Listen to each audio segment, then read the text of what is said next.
Part 1. The pressure to sleep. It starts the same way most nights. You're tired, you've done your evening routine, you've set yourself up for a good night, you crawl into bed, close your eyes, and nothing. Minutes pass, you turn to one side, then the other. You start thinking, okay, I really need to sleep now. You glance at the clock. Maybe it's been 20 minutes, maybe 30. You start calculating.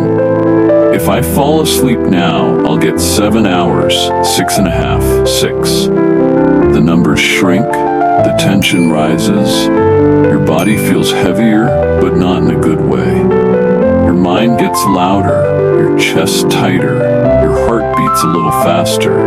You think, I have to sleep. I have to. And that's when it happens. The very act of trying to sleep becomes the thing keeping you awake. This is what we call sleep anxiety. It's not about being scared of sleep itself. It's about fearing the consequences of not sleeping. The fear that tomorrow you'll be foggy, irritable, unable to function. The fear that this will ruin your week, your work, your health. Sometimes it even gets more dramatic. You imagine how long-term sleep loss could hurt your body, your brain, your life. And every one of those thoughts pushes you farther from rest. It's like trying to fall asleep while someone is yelling in your ear. But that someone is you. Your own voice repeating over and over, you have to sleep, you have to sleep. The thing is, your body doesn't respond well to commands like that. You can't force sleep any more than you can force yourself to fall in love or feel hungry. Sleep is something your body does when it feels safe, relaxed, and unpressured. And the more you demand it, the more you create the opposite state, alertness. This is why so many people get caught in what I call the insomnia loop. One bad night makes you anxious about the next. That anxiety makes the next night worse. And by the third or fourth night, you're not even just dealing with the original cause of your sleeplessness, you're dealing with the fear of sleeplessness itself. It's a cycle that feeds itself, and it's exhausting in a way that feels almost impossible to break. The cruel part is, the more you value sleep, the more this trap works on you. People who love sleep, who care about their health, who really want to do right by their bodies, those are the people who suffer most from sleep anxiety. Because every missed night feels like a failure.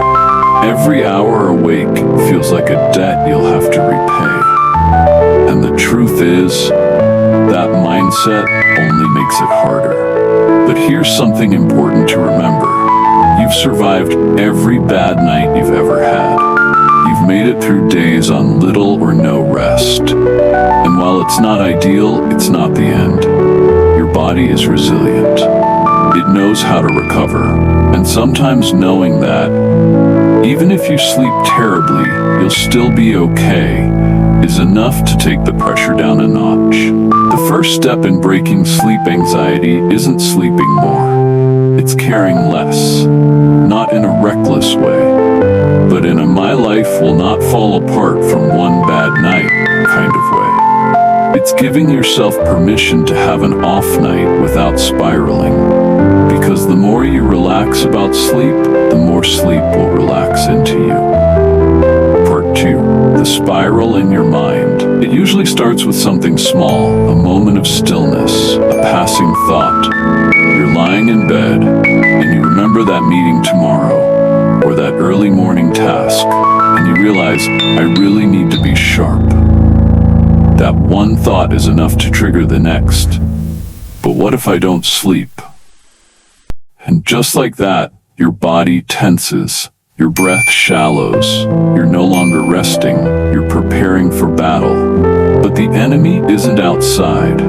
It's the clock, the pressure, the performance you're expected to deliver tomorrow. And the worst part is, now that sleep has become important, it's become slippery. It won't come when it's chased. So you lay there, eyes closed, hoping that pretending to sleep will become real sleep. But your brain knows the truth. You're faking it, and your nervous system is on high alert. And maybe you try some tricks. Breathing exercises, counting, visualizing calm. But underneath it all is one desperate thought. Please, let me fall asleep. And that word, please, carries tension. It's not softness, it's not surrender, it's fear. And sleep doesn't bloom in fear, it blooms in trust, in release. But how do you release when everything inside you is clinging? That's the real question. The key is not to make yourself stop spiraling. That rarely works. The key is to notice that you're spiraling and step outside it. You shift from being the anxious mind to being the observer of the anxious mind. You say to yourself, here it is again. The loop, the panic, the fear that I won't sleep. You name it, you label it, you create distance. Because when you're inside the spiral, it controls you. But when you observe it, you begin to loosen its grip. You might even try speaking to it softly. Hey, I see you. I know you're trying to protect me. I know you're worried about tomorrow. But we've done this before. We'll be okay even if I don't sleep well. You don't have to fix this. You can rest too. Sometimes the mind just wants to be acknowledged, not silenced, not shamed, just seen. And that simple act of naming your anxiety without fighting it, that's the beginning of peace. It doesn't mean sleep will come instantly, but it means you're not feeding the panic. You're not adding gasoline to the fire, you're letting the fire burn out on its own. And here's the strange part. Sometimes you don't even need to fall asleep right away. Sometimes, just resting with kindness is enough.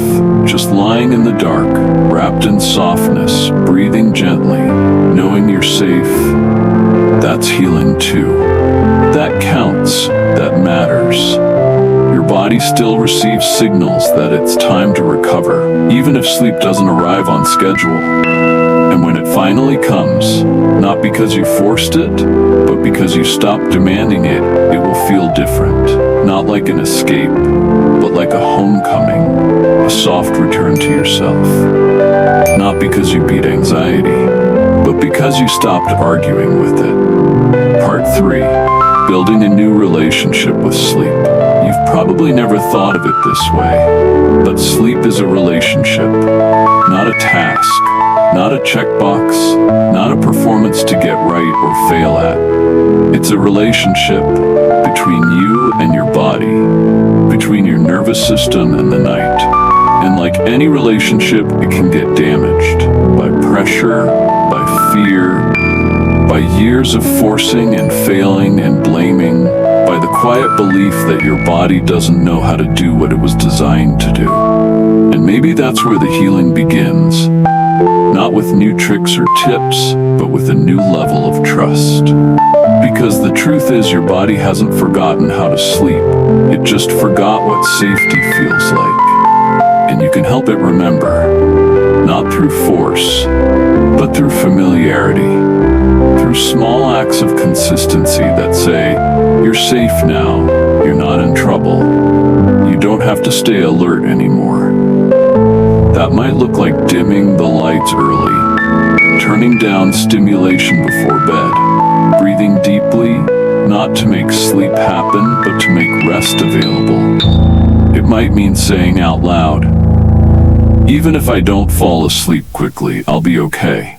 I've made it through before. My body knows what to do. You stop trying to earn sleep. You stop treating your bed like a performance space. You treat it like sanctuary, like coming home, like a place where nothing is asked of you anymore. And yes, there will still be nights that don't go perfectly. Nights when your mind resists, when your body holds tension. But those nights don't define you. They're just part of the rhythm. Like waves in the ocean, they rise and fall. And the more you accept that, not as failure but as natural, the easier it becomes to ride the waves without drowning in them. You begin to hold space for imperfection. You begin to honor rest, not just sleep. And ironically, the less you chase sleep, the more it comes to find you. Because it no longer feels like a test, it feels like trust. You learn to say, I don't need to sleep perfectly, I just need to give myself a chance. And every night becomes a practice of kindness, a rehearsal of softness, a chance to prove that rest doesn't come from control, it comes from care. That you don't have to fight yourself anymore, you just have to meet yourself where you are. So if you're listening to this, wide awake in the dark, wondering if tonight will be like all the others, let this be your exhale. Let this be your pause. Let this be the moment you stop trying so hard.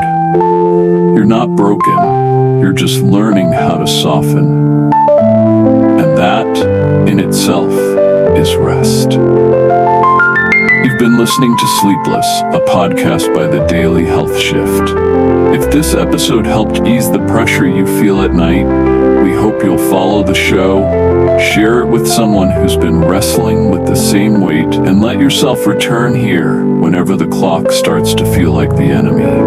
Until next time, breathe gently, release the pressure, and rest without needing to perform. You are safe. You are enough, even now.